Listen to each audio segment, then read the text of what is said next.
Crystal from the Rain Dance Ranch. So, this is what I'm talking about. Bermuda grass in the cracks. And I have tried, like the dickens, to get this out. And I have said to people that these are the instances where it is okay to use weed killer poison. And I have some weed killer poison, and I am going to be using it here. However, I forgot about those flamer things. I had tried to have all of the Bermuda grass flamed at one point, and I spent a bunch of money to have somebody come and do it because I didn't have a flamer. Well, it was part of a whole bunch of things they were doing.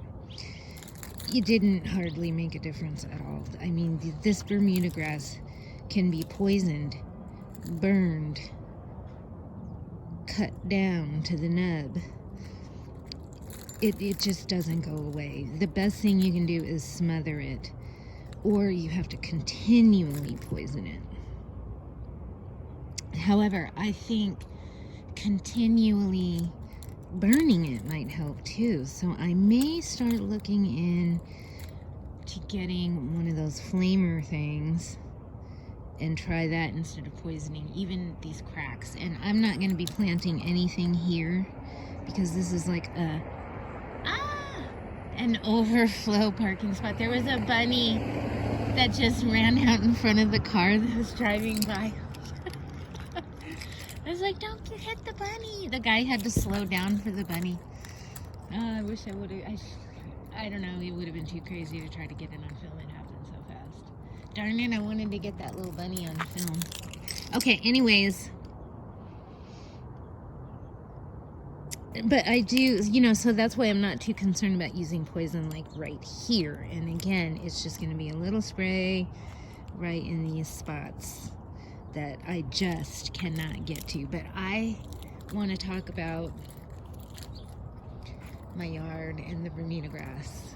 So this yard was just where that little blue Honda is in my driveway. There used to be like a kidney-shaped lawn with a border around it. And this house is a rental, and the renters never take care of that stuff. And by the time I moved in, the whole yard, there was Bermuda grass in like 50% of the yard, and almost none of it in the lawn area. So, if you can imagine, if I knew how to edit photos, or edit videos, I would figure out a way to add that in, but I don't know how to do that at this time. So I just can't tell you. I've been in this house since February of 2020, and I have been working diligently to get the Bermuda under control. So I want to talk about that this morning because I am really close to the end and I'm really happy about it. But so if you've got this Bermuda problem, if you live in Phoenix or any of the desert areas, Bermuda grass does pretty good here. If you want to have a lawn, Bermuda grass in the summer works pretty good. My neighbors across the street have a type of Bermuda called ballpark Bermuda is what he called it. That looks pretty nice.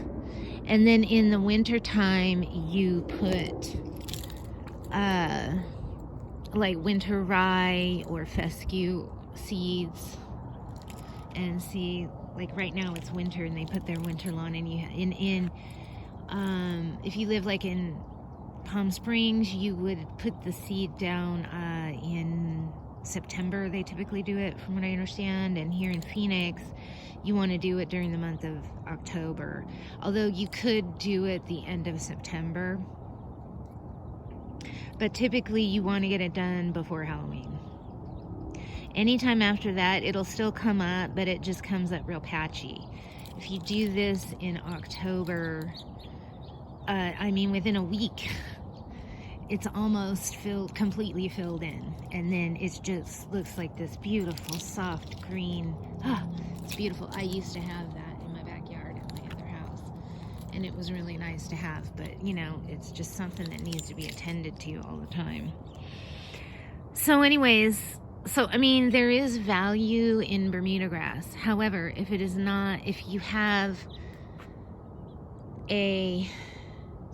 you just want to do a small patch of grass, you've got to keep it under control, because it will just take over your whole yard if you just let it go. And that's what happened here. So again, I tried to just willy-nilly remove it from everywhere. I told the manager of the house, who happens to be my brother, that he could spray poison over here and poison back on the other side of the house, back that way, because I'm just going to be doing ornamentals in these areas. And they did spray in this center, but they only did it once, but they sprayed at least twice here and back in that corner. The only reason they sprayed up in the front is because I just didn't, it was before I knew I was going to take the house, and they wanted to do another spraying to get all of this stuff under control. I think they did it even 3 times over here. And they came over and they dug out, they tried to remove the weeds back in that corner and over here. Well, they tried removing the weeds several times, and I paid somebody to come and remove the weeds. It was still, all that made a good first dent, but if I'd have just let it go again without doing anything, it would have just looked like a big mess like it was. And so it was good that they did all that, because then there wasn't as much for me to work on. So at that point, I started to just try to keep the Bermuda under control willy-nilly. Then last spring, I decided I kind of focused on this area. So there was a lot of grass along the wall and around these plants over here. And I just kind of pulled those out and just tried to keep it at a minimum and keep them from spreading. But over here, I really went with the fine-tooth comb with my weed stick and tried to pull out every single root. And you can never get all of the roots at once. And so it was like almost on a daily basis for like 3 months. I was just out here pulling every single bit of grass that came up. And I tried to get the roots, and it really made a difference. Now, every once in a while, I'll just see 2 or 3 little blades. It did really good all summer with the monsoon. I did get a little bit coming up, but if you stay on top of it, and you just, you pick an area and you just say, I am going to attack this area, because it's very difficult to get when you have a job and other things going on. It's not something, it's hard to, of course you could do your whole yard at once if you want to, but a lot of people need to do things in little bites, and so that's why I'm saying just pick an area, focus on that, keep any grass that pops up like I did over in these areas, just kind of keep them from spreading, keep them cut back. Just pull what you can real fast without using the digger. Just keep it under control in all the other areas while you focus on another area like I did here. And then, so then I've just been, the big open area is pretty well under control, and I was able to sort of focus on keeping this under control the same way. And I haven't had any grass growing here, except for, like, there was one little spot back here.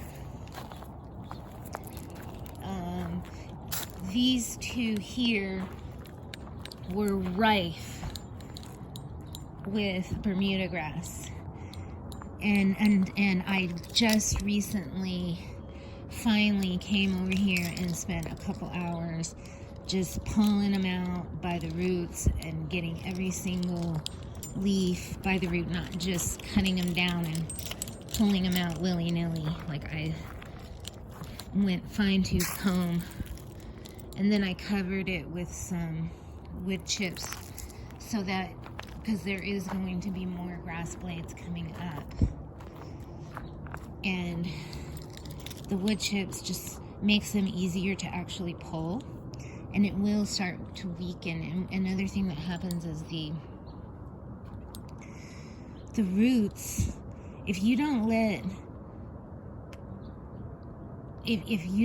the leaves, if you don't let the roots see the light of day through their leaves, the roots will eventually stop producing leaves and die off. So, but they might put out, so if you see, that's why you want to come out like 2 or 3 times a week and see if there's any blades. And then you try to get the root. If you don't have time to get down there and pull the roots, just at least pull the blades. So, I mean, technically you don't even have to get the roots, but you could just continually pull the leaves, and eventually the roots will die. But I want to get the roots out so there's less leaves to pull. So okay, here we go. Last week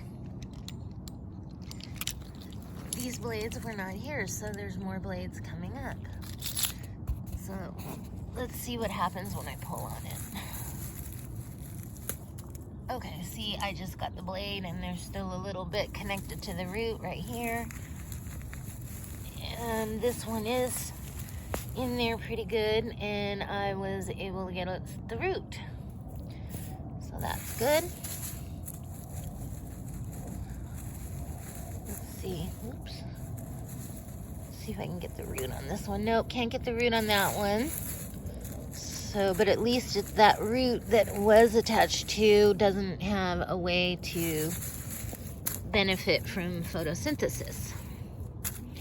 So, there's going to be more of these popping up. And now I'm at the point where I'm just going to have, 3, 5, 6, 7 of these at any one given time. Sometimes there might only be one, and it might not even be every week. Then, of course, in the spring and the summer is when I'll really get my chance to kill this off, because the way I look at it is this summer, when all of the Bermuda grows up, I'll have a really good chance of getting the roots out. More of the roots. Here's another one. Let's see if I can get it with the root. Nope. But at least the root underneath will not get to be able to take advantage of the photosynthesis. So, yeah, so over the summer, in the spring and the summer, as more of these start popping up, it'll be easier for me to stay on top of it at this point, and I can get the roots out, and then eventually there will be no Bermuda. And I'm hoping by this time next year that will be the case. Now these over here, I have no problem with Bermuda. So that is my goal. For these two plants to not have any Bermuda growing up under them. And it is possible, but there is no easy fix. You cannot spray something. These two plants were highly injured right here. The reason why that one is so small is because it almost died from being poisoned, because there was so much grass growing underneath these. And when they sprayed over here, the guy started spraying all the grass down here under these plants, and yeah, And I'm going to be putting more wood chips here. I just haven't gotten to that yet. Yeah, and I'm not seeing any. So my focus right now is these two plants. These are my plants that I'm checking frequently and pulling the weeds. And of course, the areas that I already have sort of completed, you know, at this point, the rest of the yard, it's just whenever I see one or two, I pull it. And sometimes I get the weed stick, and sometimes I just pull the blades. As long as you pull the blades in the very least, that will make a difference. It's still a worthy effort. Then, I don't know when I'm going to get to this, and I don't know how this is going to go, but this is my last festering area of concern, I guess. And I talked about this several times. And the last time I was talking about it, you didn't really see the grass, but I mean, I have come back in here and tried to pull out all of this Bermuda, and it just, I can't keep up with it over here. And I got so many, I just decided to focus on the other areas, and so I just come over here every now and then and pull some of the long blades, which I haven't done in a while, and they're just coming back with a vengeance. But you can really see how much is growing up in the plant. And I have spent a lot of time already, I'm telling you. This was actually the first thing that I thought I had taken care of when I first moved in. When I first moved in, the first thing I did was clean up all the Bermuda grass around these two red tip yuccas and all along the wall. And it has continued to be a problem. And it just, I kind of gave up on that. And the reason, I probably would have stuck with it, but I had so much Bermuda grass over here and all around the yard and over there, and but I kind of wish I had spent more time staying focused on these, but that's okay. I mean, it's still, this one's under control. So this is my last problem area. Now over here, even after they sprayed like 3 times and they came and tried to pull all the weeds with a shovel and whatever they did, my landlord, it was still weedy. It was still Bermuda grass. It was like hardly made any difference. Now I'm sure it made some difference, but to tell you the truth, I quickly learned about the sheet mulching method, and so I employed that. And I mean, they could have done that from the beginning, or I could have known about that and done it right away. But, well, I mean, I figured it out right away, and then it took me a while to get to it. And it has worked really, really, really great. This year, over the summer, I did get a lot of Bermuda grass growth coming up through the cracks of the cardboard, because, you know, it's not like I put one big sheet of cardboard and eventually the cardboard will disintegrate, but hopefully most of the Bermuda grass will have died off. But it makes it really easy to pull the Bermuda, and it tends not to come back so easy. So here's a little sprig that came through. Let's see if this doesn't mean that every single piece is easy. No, that one didn't. Just, it's kind of, but we're not going to let the roots see the light of day or benefit from photosynthesis. So this is a pretty thick piling. I've put 2 layers. I did 1 layer last spring, 1 layer in the fall, and I'll probably do another layer this coming spring before summer hits. And I expect to have more Bermuda grass coming up, but I'm just gonna stay on top of it, and eventually there will be virtually no Bermuda grass coming up. And eventually this area could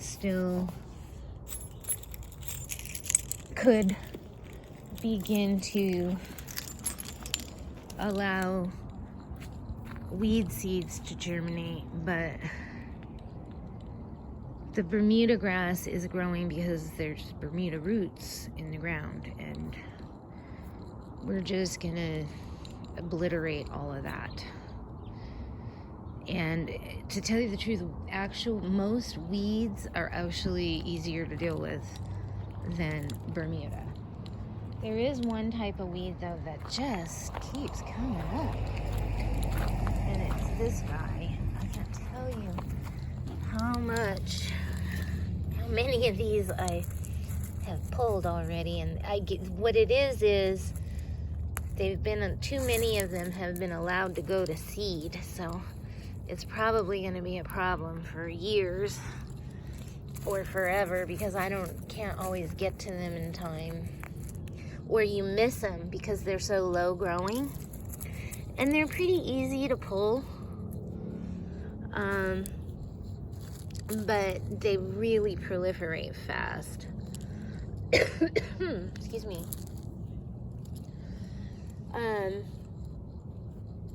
So those are like the two biggest problems that I have in terms of weeds, unwanted plant growth.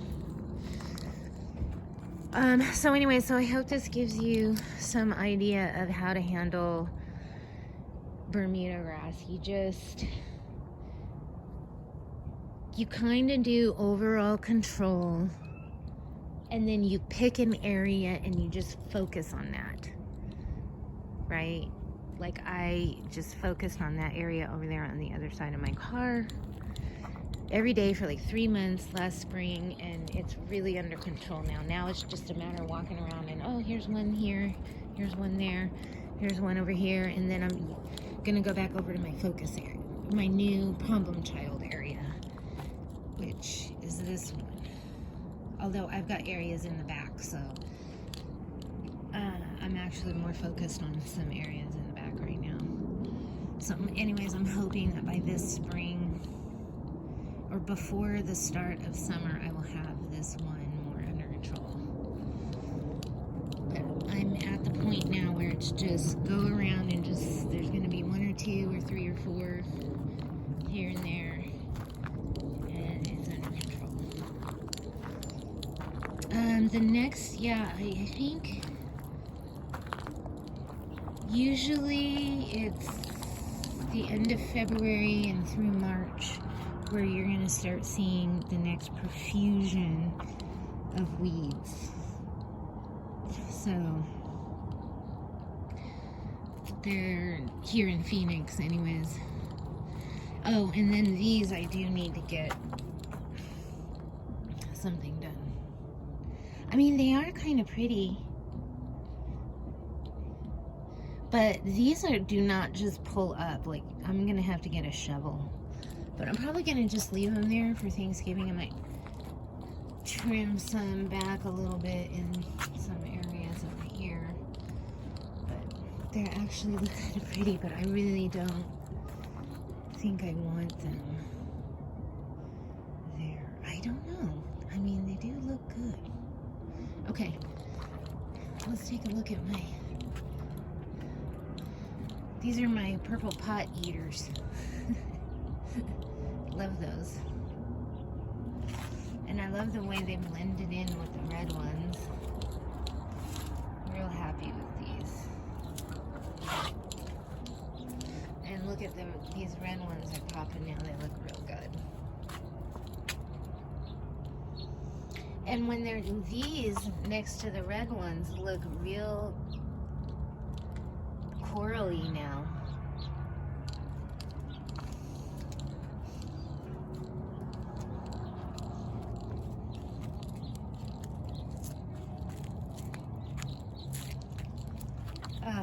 You know, whenever I watch videos on this, the videos just don't do justice to what this looks like in real life. Alright, well, thanks for watching. Good luck with your Bermuda grass.